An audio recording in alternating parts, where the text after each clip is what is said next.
நான் மிகவும் ரசிக்கிற ஒரு நடிகைன்னு சொன்னால் அது ரக்ஷி தான். நான் உங்களோட ரசிகன் உண்மையிலுமே. அப்படிவா, ரொம்ப சந்தோஷம் என் பக்கத்தில் உட்கார்ந்ததுக்கு. ஓகேவாப்பா, நான் அதுக்காக தான் வேறு யாரும் உட்காந்துட போகிறாங்களோன்ட்டு நான் அப்படியே கரெக்ட் பண்ணி வச்சுட்டே இருந்தேன். உடனே சினிமாவிலேருந்து ஒருத்தர் அரசியலுக்கு வந்துடக்கூடாது. உடனே கட்சி கட்டிக்கிட்டு அப்படியே ஏதோ ஒரு பெரிய குற்றம் பண்ண குற்றவாளி மாதிரி ஆளுக்காளு பேசுறது. இன்றைய முதல்வர் சினிமா துறையிலேருந்து வந்தார். இன்றைய துணை முதல்வர் சினிமா துறையில் இருக்கார். அவர் இன்னும் அரசியல் பண்ணவே ஆரம்பிக்கலை.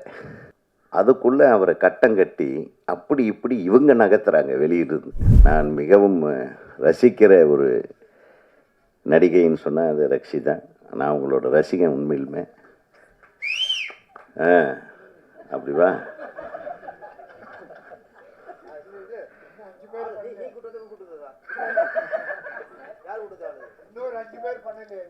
ஏன்னா நான் போன வாரம் ஒரு படம் பார்த்தேன் 4 நாளைக்கு முன்னாடி. அதுலேயும் ரக்ஷி தான் சூப்பராக நடிச்சிருந்தாங்க. அதாவது வெரி வெரி டிஃப்ரெண்ட் கேரக்டர்.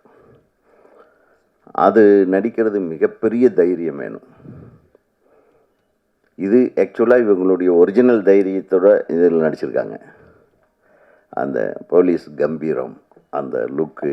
பொதுவாகவே இந்த இவங்களுக்கு கண்ணழகின்னு ஒரு பேர் வைக்கலாம். அவ்வளோ அழகான கண். ரொம்ப சந்தோஷம் என் பக்கத்தில் உட்கார்ந்ததுக்கு. ஓகேவாப்பா, நான் அதுக்காக தான் வேறு யாரும் உட்காந்துட போகிறாங்களோன்ட்டு நான் அப்படியே கரெக்ட் பண்ணி வச்சுட்டே இருந்தேன். அப்புறம் பேரரசை இந்த பக்கம் உட்காந்து வச்சு உங்களுக்கெல்லாம் மகிழ்ச்சியை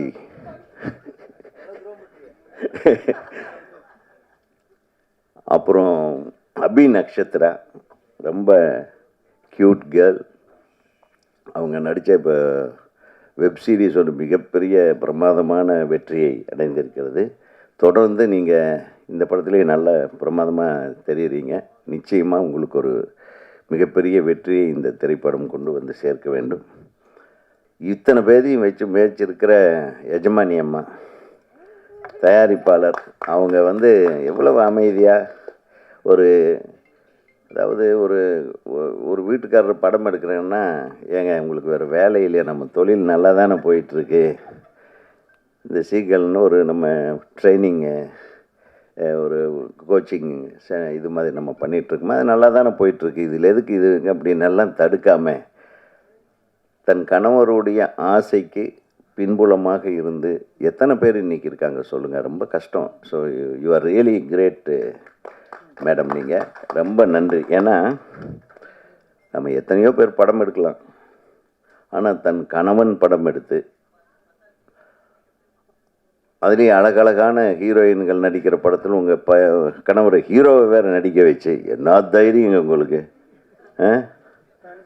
அந்த தைரியத்துக்கு நான் நிச்சயமாக பாராட்டுறேன்னா, இது ஒரு கலைத்துறை. இதை கலை வடிவமாக தான் பார்க்கணும், வேறு எந்த கண்ணோட்டத்துலையும் பார்க்க வேண்டிய அவசியம். வெளி உலகத்துக்காரன் என்ன வேணாலும் நினைப்பான். சினிமாக்காரங்களை கழுவி ஊற்றுவானுங்க. ஆனால் சினிமாக்காரங்களோட மட்டமானவனுங்க இந்த சமுதாயத்தில் நிறைய பேர் இருக்காங்கன்றது அவங்களுக்கே தெரியும். உடனே சினிமாவிலேருந்து ஒருத்தர் அரசியலுக்கு வந்துடக்கூடாது. உடனே கட்சி கட்டிக்கிட்டு அப்படியே ஏதோ ஒரு பெரிய குற்றம் பண்ண குற்றவாளி மாதிரி ஆளுக்காளு பேசுறது. புரட்சி தலைவர் வந்தார், யாராச்சும் பேசுனாங்களா? அவரையும் பேசினாங்க, பின்னாடி இருந்து விமர்சனம் பண்ணாங்க. எந்த ஒரு நடிகர், இப்போ விஜய் சார் எடுத்துங்க, ஒரு கட்சி ஆரம்பிச்சிருக்காரு. எப்பா கண்டென்ட் கேட்டியே, மிக சிறப்பான ஒரு துவக்கத்தை கொடுத்துருக்கிறார். அது நம்ம திரைத்துறையிலிருந்து வந்திருக்கிறாரு விஜய் அவர்கள். அவர்களை பாராட்டிட்டு போகிறதுல என்ன தப்பு இருக்குது? அதை ஒரு பெரிய பேச்சு பொருளாக்கி அவர் இன்னும் அரசியல் பண்ணவே ஆரம்பிக்கலை. முதல் மேடையில் பேசியிருக்காரு, 2வது மேடையில் பேசியிருக்காரு. அடுத்தது அரசியலுடைய நகர்வுகளை எப்படி கொண்டு போக போகிறாருன்னு யாருக்கும் தெரியாது. அதுக்குள்ளே அவரை கட்டம் கட்டி அப்படி இப்படி இவங்க நகர்த்துறாங்க வெளியிலிருந்து. எதுக்கு? நல்லா வரட்டும், அவர் ஒரு மாற்றத்தை கொண்டு வரட்டும். இதில் என்ன இருக்குது? யார் வேணாலும் அரசால் வரலாம். யார் வேணாலும் சினிமாவுக்கு வரலாம்.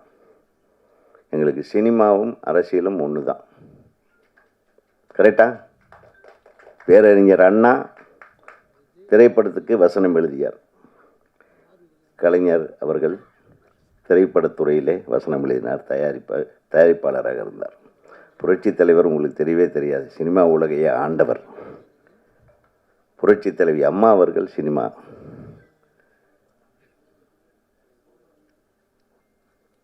இன்றைய முதல்வர் சினிமா துறையிலேருந்து வந்தார். இன்றைய துணை முதல்வர் சினிமா துறையில் இருக்கார். ஸோ சினிமா துறையிலிருந்து தாங்க நம்ம தமிழ்நாட்டுக்கு முதல்வர்கள் உருவாகிறார்கள். இதில் எந்த விதத்துலையும் சந்தேகம் இல்லை. வரட்டுமே, உருவாகட்டுமே. அது என்ன, வர்றதுக்கு முன்னாடியே 1008 பிரச்சனையை பண்ணி ஒருத்தர் குழப்புறதுக்குன்னே எல்லாம் ரெடியாக இருக்கிறாங்க. எப்படி ஒரு சினிமா ரிலீஸ் ஆகி ஃபஸ்ட்டு ஷோவிலேயே எல்லாத்தையும் குழப்புறாங்களே, அந்த மாதிரி இதையும் குழப்ப நினைக்காதீங்க. ஆக ஒரு சிறப்பான சினிமாவை எடுக்க வந்த சீகல் நிறுவனத்தோட தலைவர் அவர்களை நான் வாழ்த்த கடமைப்பட்டிருக்கிறேன். அவருடைய துணைவியார் அவர்களையும் வாழ்த்த கடமைப்பட்டிருக்கிறேன். இந்த திரைப்படத்தில் மிகச்சிறப்பான பங்கு, அதாவது இந்த வாரமே நமக்கு ரக்ஷிதா வாரம் அப்படின்னு கொண்டாடலாம் போல். இன்னும் அடுத்தது உங்கள் படம் ஏதாச்சும் இருக்கம்மா, ஆடியோ ரிலீஸ், அதுக்கு கூப்பிட்டுரு. அதுக்கு யாராச்சும் சொல்லி ஆள் வச்சு கூப்பிட்ருங்க. இப்போ அருமையாக ஒரு நீங்கள் முதல்லையே சினிமாவுக்கு வந்திருக்கணும். நீங்கள் சின்ன திரையிலேயே உங்களை அப்படியே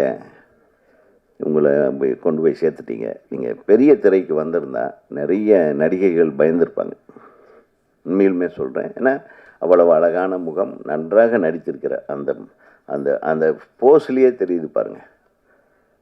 ஆக ஒரு சிறப்பான திரைப்படத்தை நான் எதிர்பார்க்கவே இல்லை. ஒரு டைரக்டர் இவ்வளவு அழகாக உன்னுடைய ஷார்ட்ஸு, இந்த கம்போசிங்கு, இந்த டைலாக்கு, இந்த ஸ்ட்ரக்சர், உன்னுடைய கிராஃப்ட்மேன்ஷிப் தெரியுது டைரக்டர் சார். ஸோ நீங்கள் இன்னும் திரைப்பட இயக்குனர் சங்கத்தில் உறுப்பினர் ஆயிட்டீங்களா? ஆயிடணும். நாளைக்கு ஆள் அனுப்பி கரெக்டா? நம்ம ஒவ்வொரு தடையும் சொல்கிறேன், சங்கத்தில் சேர்ந்துட்டிங்கன்னா சங்கம் ஏதாச்சும் ஒரு பிரச்சனைன்னா உங்களுக்கு நிற்கும், இல்லைன்னா கஷ்டமாயிடும். அதனால் அவரையும் நடிகர் சங்கத்தில் உறுப்பினர் ஆக்கிடுங்க, நீங்கள் இயக்குனர் சங்கத்தில் உறுப்பினர் ஆக்கிடுங்க. அடுத்து தொடர்ந்து இந்த சிறிய திரைப்படங்கள்லாம் இந்த வருடம் மிகப்பெரிய வெற்றிகளை கண்டிருக்கிறது. நீங்கள் எதை பயப்படவே வேண்டாம். பெரிய பெரிய மெகா பட்ஜெட் படங்களை விட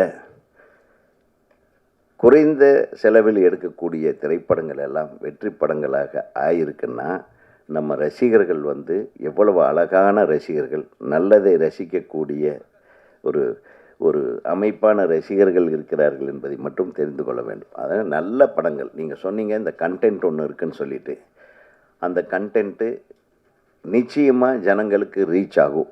ஏன்னா அந்த அளவுக்கு இந்த படத்தில் எனக்கு என்னமோ தோணும், இந்த படம் ஒரு பெரிய ஹிட் ஆகும், எல்லோரும் பரபரப்பாக பேச வைக்கக்கூடிய ஒரு படமாக இது மாறும்னு எனக்கு தோணுது. அது தோன்றதை சொல்கிறேன். இறைவன் அருளால் இந்த திரைப்பட தயாரிப்பாளர்களும் தொழில்நுட்ப கலைஞர்களும் இதில் நடித்திருக்கிற அனைத்து நடிகர் நடிகைகளும் நிச்சயமாக வெற்றி பெற வேண்டும்.